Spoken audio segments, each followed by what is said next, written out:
Assalamualaikum warahmatullahi wabarakatuh.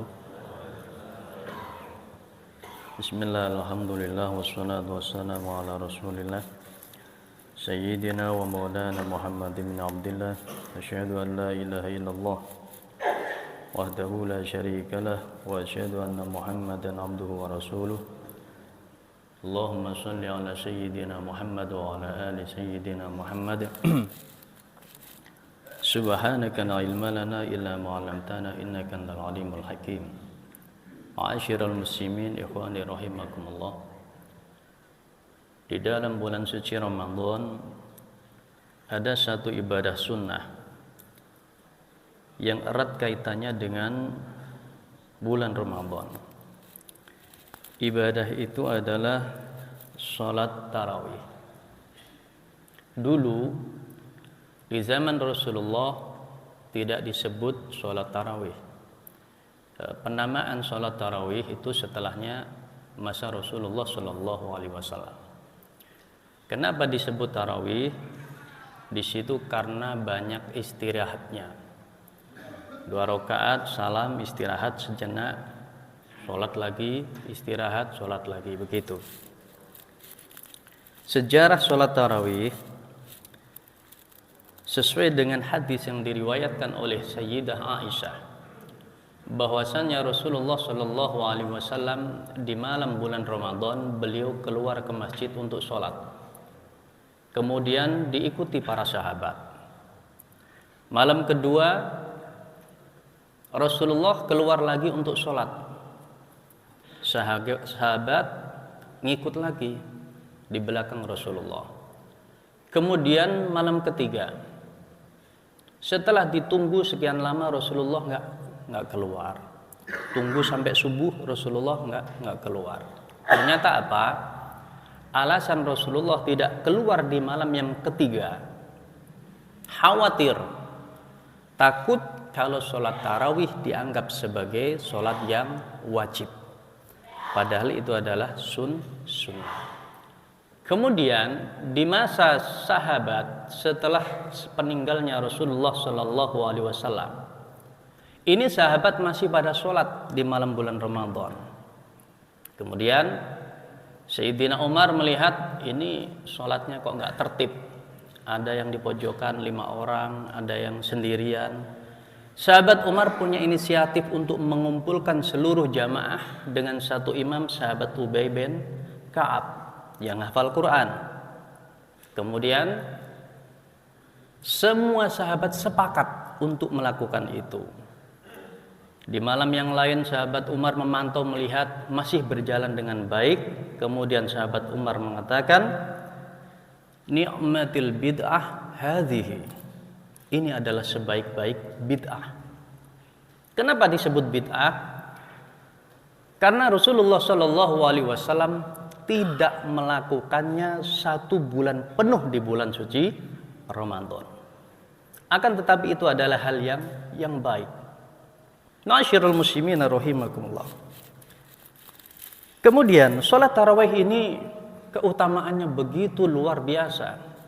Dalam satu hadis sahih yang diriwayatkan oleh Imam Bukhari, man qama ramadhana imanan wa ihtisaban ghufira lahu ma taqaddama min dhanbihi wa ma ta'akhkhar. Barang siapa yang sholat di bulan suci Ramadan, ulama semuanya sepakat bahwasanya yang disebut sholat di sini adalah sholat tarawih. Barang siapa yang sholat tarawih di bulan suci Ramadan, berarti kesimpulannya di luar Ramadan tidak ada sholat tarawih. Sholat tarawih di bulan suci Ramadan. Imanan wa ihtisaban. Iman dengan meyakini, membenarkan akan keutamaannya. Wa ihtisaban, dan benar-benar ikhlas karena Allah Subhanahu wa taala. Ghufira lahu ma taqaddama min dhanbihi wa ma ta'akhkhar. Maka Allah akan ampuni dosa-dosanya yang telah lalu. Maghrib, buka puasa, bermaksiat, kemudian dia sholat tarawih, maka setelah sholat tarawih itu dosa-dosanya ke belakang sampai akil balik, dihapuskan oleh Allah Subhanahu wa taala. Dan ini adalah bukti keluasan rahmat kasih sayangnya Allah Subhanahu wa taala. Semoga kita termasuk orang-orang yang mendapatkannya, amin ya rabbal alamin. Dengan catatan sholatnya juga yang benar. Jangan sholat asal-asalan, bahkan kebut-kebutan, balap-balapan. Mau nyari apa? Nggak ada pialanya juga. Ada yang sholatnya itu naudzubillah summa naudzubillah 5 menit selesai. Rukuknya nggak sempurna, sujudnya nggak sempurna, tidak ada tumakninahnya.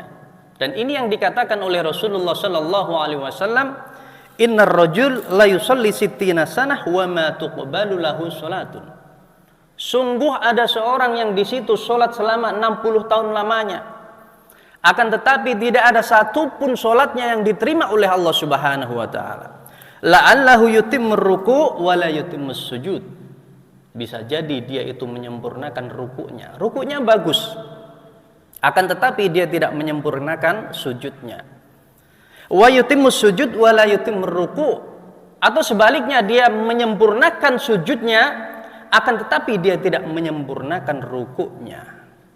Ini yang menjadikan sholatnya itu sia-sia. Bahkan di dalam riwayat yang lain dikatakan, aswa'un nas sariqatan alladhi yasriqu sholatahu. Seburuk-buruk manusia di dalam pencuriannya adalah dia yang mencuri di dalam sholatnya. Bagaimana caranya mencuri dalam sholat? La yutimmu ruku'aha wa la sujudaha.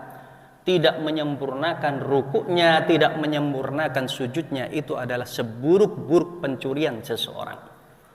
Mencuri itu buruk, akan tetapi pencurian yang paling buruk adalah pencurian di dalam sholat. Banyak berlaku di tengah-tengah masyarakat kita saat ini, bahkan viral. Dengan pedenya mau diviralkan, seakan-akan sudah hebat. Ini kan sholatnya tidak mendapatkan apa-apa, bahkan mendapatkan kemurkaan dari Allah Subhanahu wa ta'ala. Dapatnya capek doang, nggak dapat pahala dari Allah Subhanahu wa ta'ala. 60 kali bertemu dengan Ramadan, 40 kali bertemu dengan Ramadan, dengan sholat cara seperti itu, bagaimana mungkin sholatnya akan diterima oleh Allah Subhanahu wa ta'ala? Khawatirnya, takutnya akan menjadi kebiasaan di sholat yang wajib. Na'udzubillah subhanahu. Kalau sudah jadi biasa, jadi refleks, sholatnya kayak ayam yang sedang mematuk makanan, cepat sekali. Kasihan lihatnya. Ma'asyiral muslimin rahimakumullah. Oleh karena itu, perhatikan sholat kita, waspadai sholat kita. Kadang-kadang kita fokus dengan bacaan, akan tetapi kita tidak fokus dengan gerakan-gerakan. Sempurnakan sujud kita, sempurnakan ruku kita. Tumakninah seukuran ucapan subhanallah. Itu tumakninah. Jadi tumakninah itu berhenti sejenak seukuran ucapan tasbih subhanallah. Ruku subhanallah, bangun. Itu sudah dapat tumakninahnya. Sudah sah. Tumakninah ini merupakan rukun sholat.